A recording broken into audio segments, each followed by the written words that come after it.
est dans ma période préférée de l'année. Quelle période, hein? Noël.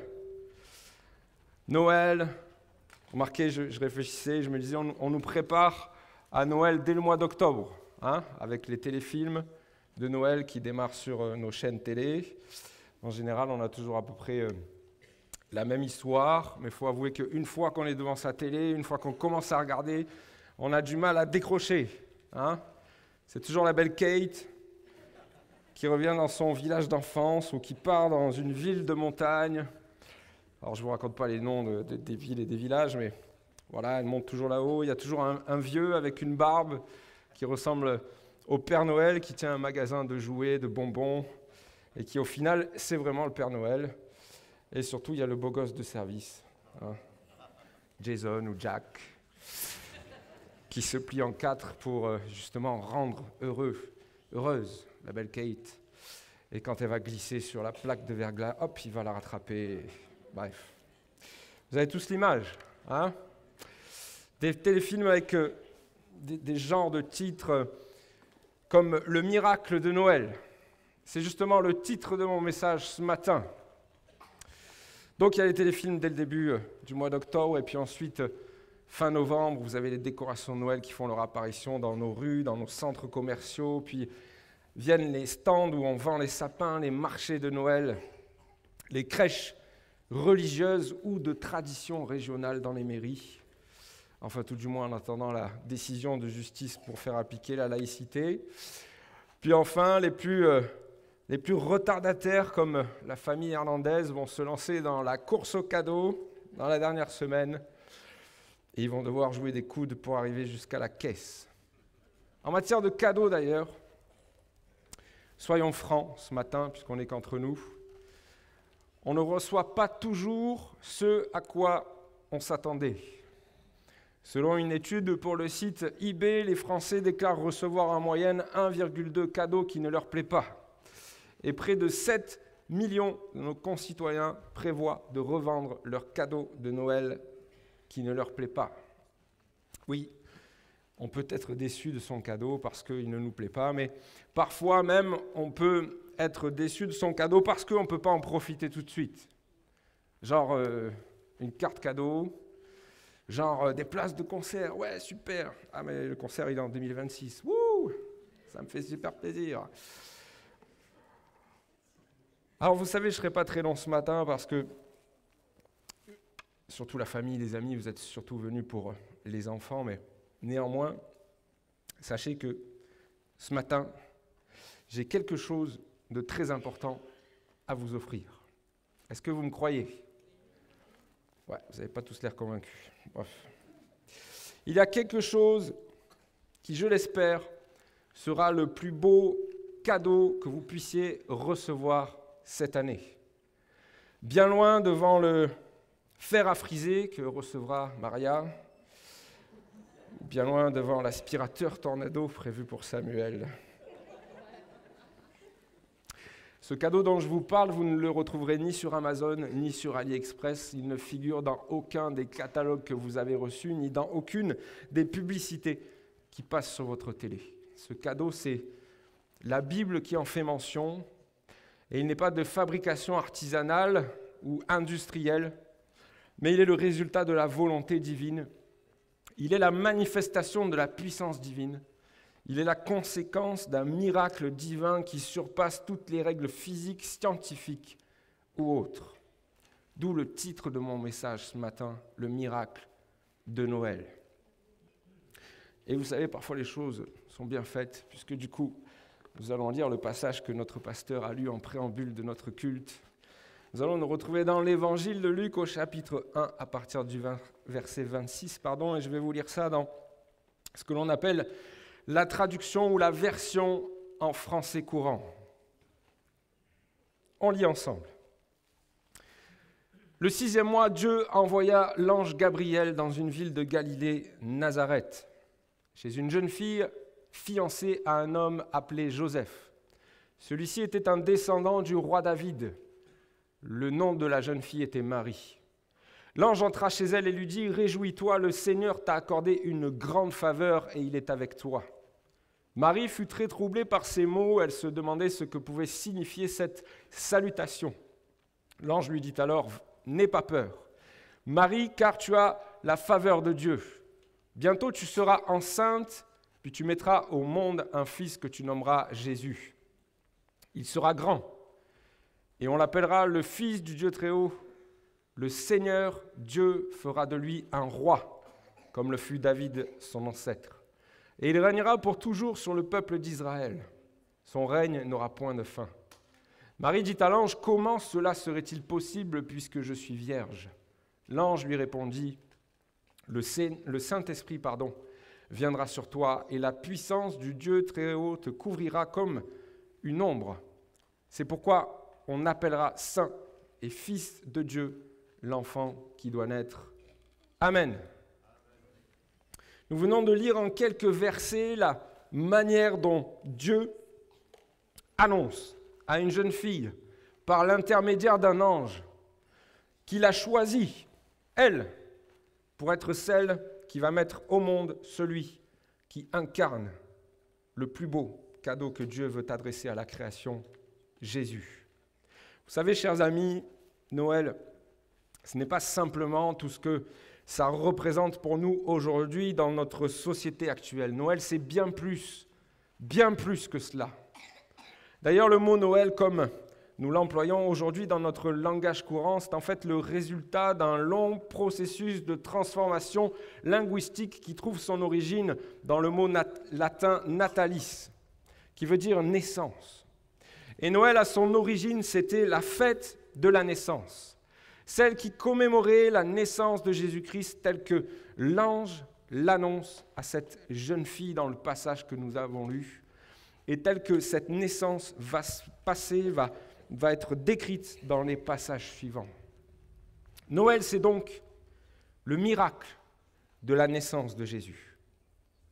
Et en quoi est-ce un miracle ? Eh bien, nous l'avons lu, cette jeune fille, Marie, est vierge, et pourtant elle va tomber enceinte par l'action du Saint-Esprit et la puissance du Dieu Très-Haut. Eh bien, vous savez quoi ? Là où le miracle est encore plus miraculeux, c'est qu'un prophète de l'Ancien Testament avait annoncé cet événement des centaines d'années avant que cela ne se produise, le prophète Ésaïe, vers 740 avant Jésus-Christ. Il est écrit en Ésaïe 9:1, « Le peuple qui marche dans la nuit voit une grande lumière. Sur ceux qui vivent au pays des ténèbres, une lumière se met à luire. » Puis au verset 5, « Car un enfant nous est né, un fils nous est donné. Dieu lui a confié l'autorité. On lui donne ses titres. Conseiller merveilleux, Dieu fort, Père pour toujours, Prince de la paix. Il doit étendre son autorité et assurer une paix sans fin. Il occupera le siège royal de David et régnera sur son empire pour l'affermir et le maintenir en établissant le droit et l'ordre de Dieu dès à présent et pour toujours. Voilà ce que fera le Seigneur de l'univers dans son ardent amour. 740 ans avant la naissance de Jésus-Christ, cet événement est annoncé. Il était dans le plan de Dieu, déjà du temps du prophète Ésaïe, d'accomplir le miracle de Noël, la naissance de Jésus, l'enfant Jésus. Mais vous savez, chers amis, comme le disait notre pasteur tout à l'heure, Jésus n'est pas simplement le petit enfant dans la crèche, emmailloté dans des langes, couché dans une mangeoire. D'ailleurs, beaucoup de personnes gardent cette image dans leur tête et parlent du petit Jésus. Mais dans les passages que nous avons lus, l'évangile de Luc, puis aussi le prophète Ésaïe, eh bien, les Écritures nous parlent de Jésus dans des termes forts, des termes qui dépassent la simple condition de nouveau-né et qui nous montrent en fait Jésus dans sa vraie nature et dans ce qu'il est amené à devenir. Jésus, le Fils de Dieu. Jésus mentionné pour sa grandeur. Jésus roi. Jésus, celui qui a l'autorité confiée par Dieu sur toute chose. Jésus qui règne de toute éternité. Jésus la lumière qui luit, mais aussi Jésus merveilleux conseiller, prince de la paix.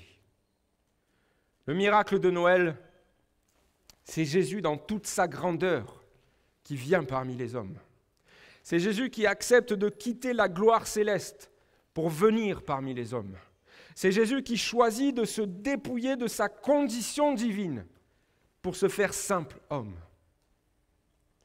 Mais posons-nous, si vous voulez bien, la question tout à fait légitime qui est de savoir quelles sont les raisons, pourquoi Jésus vient parmi nous sur cette terre. Eh bien, chers amis, la réponse à cette question, c'est l'essence même de l'évangile que nous prêchons.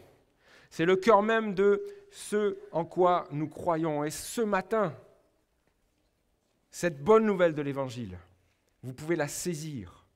Ce Jésus, ce cadeau merveilleux donné par Dieu, eh bien, ce matin, tu peux le faire tien et tu peux décider de le prendre pour toi. La Bible nous montre que premièrement, Jésus est venu à cause de l'amour que Dieu a pour chacun d'entre nous. Romains 5,8 nous donne la pensée que par Christ, Dieu a prouvé à quel point il nous aimait. Jean 3,16 nous dit que c'est parce que Dieu a tant aimé le monde qu'il a donné son Fils Jésus. La Bible déclare que Jésus est la manifestation de l'amour de Dieu. Dieu qui a voulu que sa création, que l'humanité puisse tout à nouveau avoir la possibilité de revenir dans sa présence. La Bible nous montre qu'à l'origine, l'homme, la femme, qui ont été créés par Dieu, eh bien, ils ont été créés en fait pour demeurer éternellement dans sa présence. Mais le péché, il est venu là, il s'est immiscé entre Dieu et les hommes.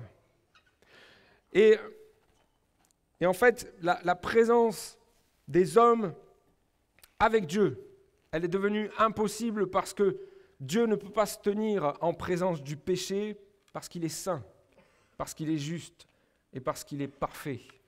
L'homme, du coup, était voué à ne plus pouvoir entrer dans la présence de Dieu, à passer l'éternité loin de Dieu. Plus encore, chaque homme, chaque femme était déclaré pécheur et recevait une condamnation à une mort éternelle à cause du péché qui est sur chacun de nous. Parce que, eh bien, la Bible nous dit que le salaire du péché, c'est la mort. Mais Jésus est venu manifester l'amour de Dieu. Dieu qui ne voulait pas que les choses restent en l'état, que les choses restent ainsi. Et pour que les choses changent, Jésus est venu accomplir la volonté du Père. Cette volonté, chers amis, c'est le plan de réconciliation de Dieu avec sa création. C'est le plan de salut pour tous les hommes. Jésus est le cadeau que Dieu veut t'offrir ce matin pour que tu puisses entrer justement dans ce plan de réconciliation. Jésus est le cadeau que Dieu veut t'offrir ce matin pour que tu puisses entrer toi aussi dans ce plan de salut. Et la Bible nous montre, oui, que Jésus est venu justement pour que tu puisses obtenir le salut de ton âme, le pardon de tes péchés, et que tu puisses avoir dans ton cœur la promesse de la vie éternelle.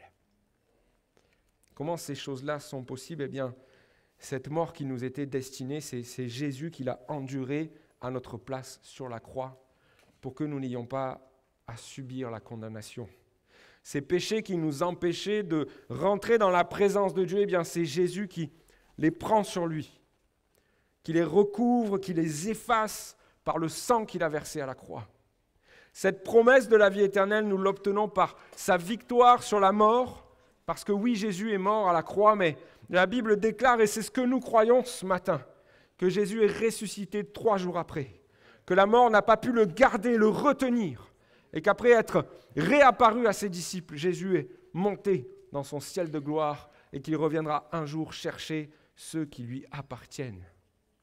Romains 5,10 nous dit « Nous étions les ennemis de Dieu, mais il nous a réconciliés avec lui par la mort de son Fils. » Jean 3,16, que j'ai cité tout à l'heure, nous dit que tous ceux qui vont croire en Jésus, en ce qu'il est, en ce qu'il est venu accomplir en sa mort, en sa résurrection, eh bien, ne seront pas perdus, mais ils auront la vie éternelle.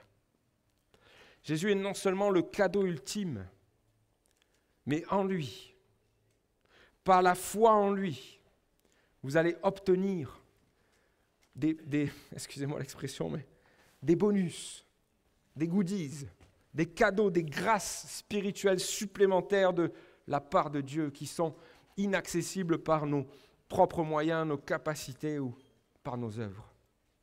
Mon ami, le véritable sens de Noël, il est là.